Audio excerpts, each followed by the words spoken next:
안녕하십니까. OK 참병원 병원장 박종일입니다.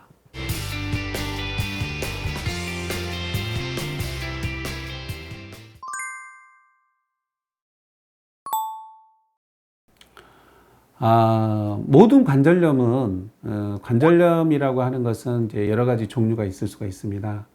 우리가 흔히 많이 사용하는 관절, 많이 사용해서 과용해서 사용하는 오는 관절염을 우리가 일반적으로 퇴행성 관절염이라고 표현을 하고 있고요.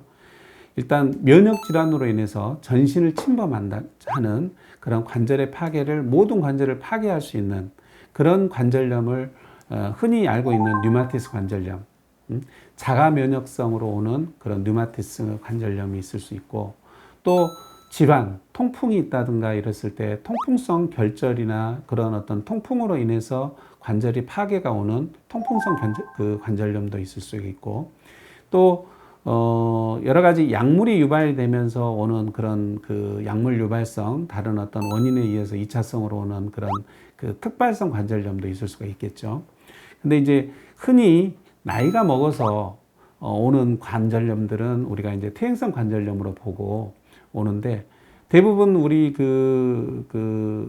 환자분들이 오셨을 때는 손가락에 부종이나 그 다음에 손가락에 골극이라고 그래서 손가락이 튀어나오면서 변형이 오는 경우가 많이 있어요. 그런 경우는 이제 가장 먼저 봐야 할 게 이게 류마티스 관절염인지 아니면 퇴행성 관절염인지를 구별을 하는 것이 제일 중요합니다.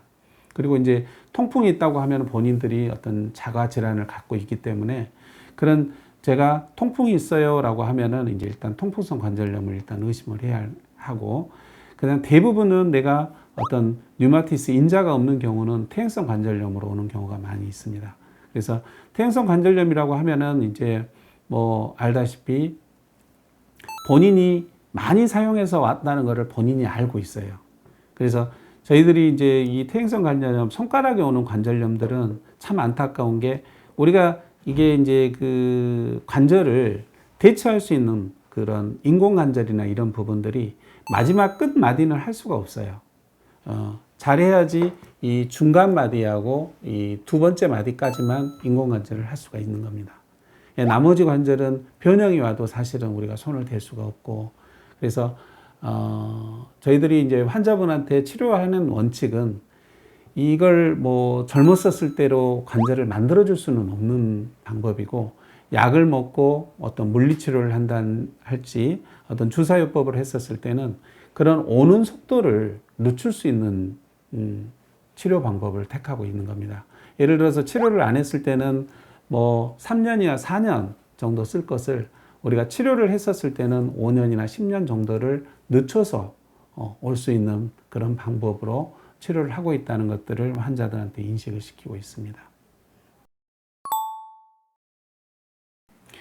일단은 제가 말씀드리고 싶은 것은, 이제 관절에 통증을 느낀다고 했었을 때는 일단은 통증을 느끼지 않도록 소염제나 진통소염제나 관절염 약을 어느 정도 복용을 하는 것을 1차적으로는 권유드리고요.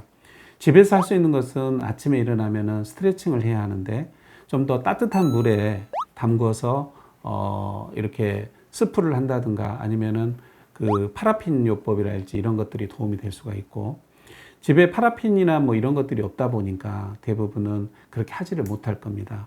그러면은 따뜻한 물에 물을 틀어놓고 이렇게 손을 이렇게 담궈서 좀 따뜻하게 부드럽게 하면 관절이 약간 좀 부드러워지는 느낌을 들 수 있는 거니까, 그렇게 일단은 하는 방법이 좋을 것 같습니다.